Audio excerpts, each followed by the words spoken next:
ఒక నామినీతో 3 పథకాల benefits. EPF కొత్త రూల్స్ తెలుసా? హాయ్ ఫ్రెండ్స్, మీరు ప్రైవేట్ ఉద్యోగం చేస్తున్నారా? మీకు ఈపీఎఫ్ అకౌంట్ ఉందా? అయితే ఈ వీడియో మీకోసం. ఎందుకంటే చాలామంది ఉద్యోగులు ప్రతి నెల జీతం నుంచి పీఎఫ్ కట్ అవుతుందని మాత్రమే అనుకుంటారు. కానీ ఆ పీఎఫ్ అకౌంట్కు ఒక చిన్న నామినీ యాడ్ చేయకపోతే కోట్ల రూపాయల విలువైన భద్రతను కోల్పోయే ప్రమాదం ఉందని చాలా మందికి తెలియదు. మరీ ముఖ్యంగా ఈపీఎఫ్ఓ అందించే 3 ముఖ్యమైన ప్రయోజనాలు ఒకే నామినీ ద్వారా పొందే అవకాశం ఉందని మీకు తెలుసా? మీరు ఈరోజు కేవలం 5 నిమిషాలు సమయం కేటాయిస్తే మీ కుటుంబ భవిష్యత్తును సురక్షితం చేసుకోవచ్చు. మరి ఆ 3 పథకాలు ఏమిటి? ఒక నామినీతో ఎలా పనిచేస్తాయి? ఇంట్లో కూర్చొని మొబైల్ లేదా ల్యాప్టాప్ ద్వారా నామినేషన్ ఎలా పూర్తి చేయాలి? ఎవరిని నామినీగా పెట్టాలి? పెళ్లి తర్వాత మళ్ళీ ఎందుకు మార్చాలి? ఈ వీడియో చివరి వరకు చూడండి, ఎందుకంటే చివరిలో చాలామంది ఉద్యోగులు చేసే ఒక పెద్ద పొరపాటు గురించి కూడా చెబుతాను. ప్రతి నెల జీతం వచ్చినప్పుడు మనం మొదట చూసేది బ్యాంక్ అకౌంట్లో ఎంత జమ అయ్యింది అని. కానీ జీతం స్లిప్లో కనిపించే పీఎఫ్ కట్ గురించి పెద్దగా పట్టించుకోము. నిజానికి అదే పీఎఫ్ మన భవిష్యత్తుకు ఒక పెద్ద భరోసా. ఉద్యోగ జీవితంలో ప్రతి నెల కొంత మొత్తం పొదుపు అవుతూ ఉంటుంది. కంపెనీ కూడా తన వాటా జమ చేస్తూ ఉంటుంది. ఇలా సంవత్సరాల పాటు కూడబెట్టిన ఈ మొత్తం రిటైర్మెంట్ సమయంలో ఎంత ఉపయోగపడుతుంది అనేదే మనం తెలుసుకోవాలి. కానీ ఈ డబ్బు కేవలం మనకే కాదు, మన కుటుంబ భద్రతకు కూడా సంబంధించింది. అందుకే ఈపీఎఫ్ఓ నామినేషన్ ప్రక్రియను చాలా సీరియస్గా తీసుకుంటుంది. ఒక చిన్న ప్రశ్న, మీకు ఏదైనా అనుకోని పరిస్థితి ఏర్పడితే మీ పీఎఫ్ డబ్బు ఎవరికి వెళ్ళాలి? మీ జీవిత భాగస్వామిక, పిల్లలక, తల్లిదండ్రులక, లేక చట్టపరమైన వివాదాల్లో చిక్కుకోవాలా? ఈ సమస్యకు ముందుగానే సమాధానం చెప్పే ప్రక్రియ నామినేషన్. చాలా మంది ఉద్యోగులు ఉద్యోగంలో చేరినప్పుడు నామినీ పెట్టరు. కొందరు పెట్టినా పెళ్లి అయిన తర్వాత మార్చరు. ఇంకొందరు పిల్లలు పుట్టిన తర్వాత కూడా అప్డేట్ చేయరు. తర్వాత కుటుంబ సభ్యులు డబ్బు పొందడానికి నెలల తరబడి తిరగాల్సి వస్తూ ఉంటుంది. ఇప్పుడు అసలు విషయం తెలుసుకుందాం. ఒక నామినీ ద్వారా ఏ 3 ప్రయోజనాలు లభిస్తాయి? మొదటిది, ఎంప్లాయీస్ ప్రావిడెంట్ ఫండ్ అంటే ఈపీఎఫ్. ప్రతి నెల మీ జీతం నుంచి కట్ అయ్యే పొదుపు మొత్తం ఇందులో ఉంటుంది. రెండవది, ఎంప్లాయీస్ పెన్షన్ స్కీమ్ అంటే ఈపీఎస్. ఇది అర్హత ఉన్న కుటుంబ సభ్యులకు పెన్షన్ ప్రయోజనాలు అందించే పథకం. మూడవది, ఎంప్లాయీస్ డిపాజిట్ లింక్డ్ ఇన్సూరెన్స్ అంటే ఈడీఎల్ఐ. అర్హత నిబంధనల ప్రకారం ఉద్యోగి మరణించిన సందర్భంలో కుటుంబానికి గరిష్టంగా 7 లక్షల రూపాయల వరకు బీమా ప్రయోజనం లభించే అవకాశం ఉంటుంది. ఈ 3 పథకాల ప్రయోజనాలు కుటుంబానికి సులభంగా అందాలంటే ఈ నామినేషన్ చాలా కీలకం. ఇప్పుడు చాలా మంది అడిగే ప్రశ్న, నేను బ్యాంక్ అకౌంట్లో నామినీ పెట్టాను కదా, మళ్ళీ ఈపీఎఫ్లో ఎందుకు పెట్టాలి?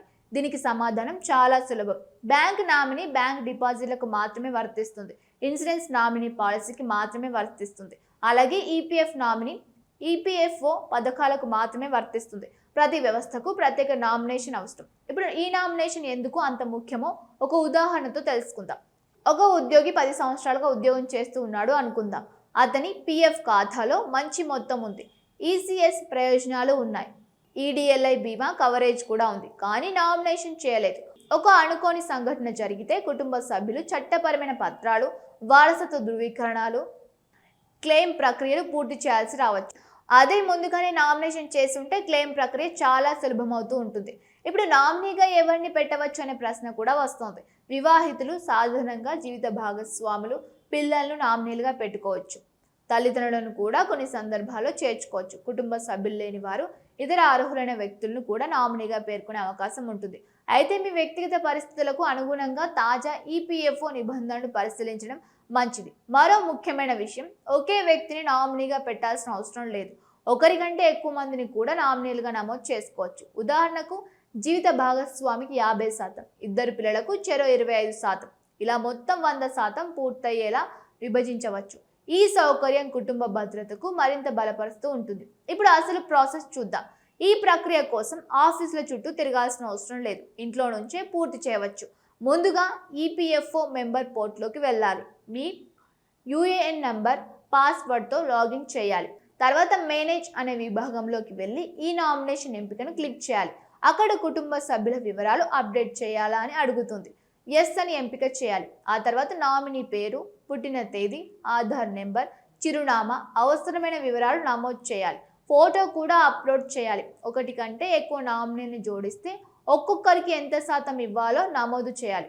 మొత్తం కలిపి 100% పూర్తి కావాలి. ఈ దశ పూర్తయిన తర్వాత సేవ్ చేయాలి. ఇప్పుడు చివరి దశ ఈ సైన్.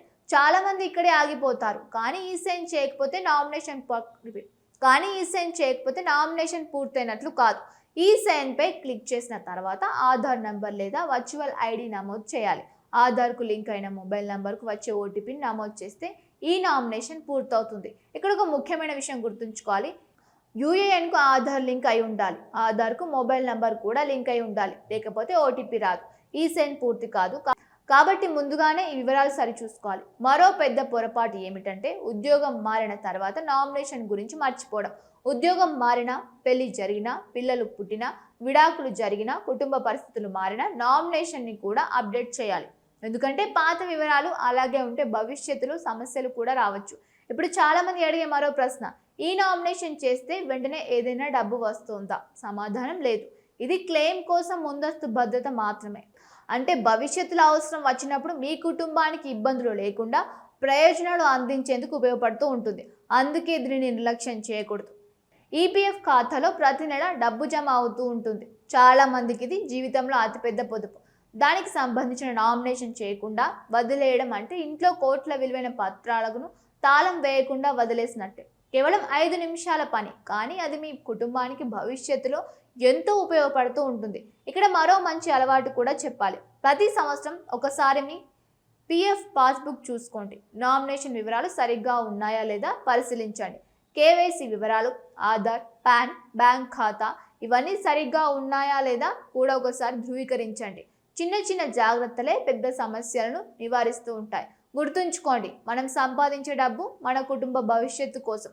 మనం లేని సమయంలో కూడా ఆ డబ్బు సరైన వ్యక్తుల చేతికి చేరాలి. అదే నిజమైన ఆర్థిక ప్రణాళిక.